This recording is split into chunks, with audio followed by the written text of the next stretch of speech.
በስመ አብ ወወልድ ወመንፈስ ቅዱስ አሐዱ አምላክ አሜን። ተዋህዶ የአምላክ ስጦታ የጥንቲቱ እምነት ሁሉንም በሁሉ የያዘች ሃይማኖት ከቃሉ ሳትወጣ ከተሳሳቱ ስንቱን አብቅታለች ለክብር ለመንግስቱ። የሕይወት ምሰሶ ሁሌም የምትቆም ጸበሏ እምነቷ ፈዋሽ ነው ለዓለም። ተዋህዶ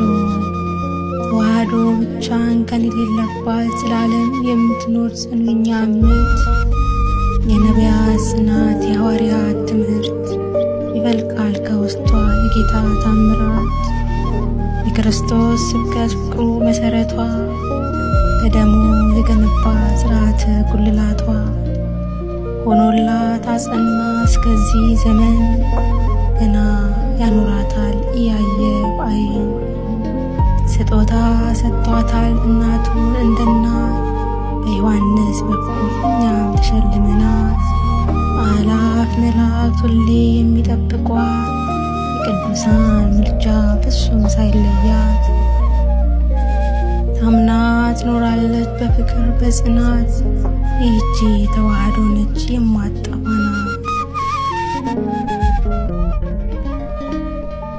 ሰው ያልፈለሰፋት የአምላክ ጥበብ አንድ የሆነባት ሕዝብና አሕዛብ በእናቴ እቅፍ የጌታ ልጅ አድርጋኝ አጥምቃ ቁርባ ሕይወት የሰጠችኝ ብዙዎች ቢክዷት ውለታዋን ረስተው ያጎረሰ እጆቿን ቢነክሷት ጨክነው ልጆቿ በእምነት በሷ ተሰውተው ሰማዕትነትን ተቀብለው ቆርጠው መስቀሉን መሸከም ለእነርሱ ሕይወት ነው። በእናት በኦርቶዶክስ ከብረው ታዩባት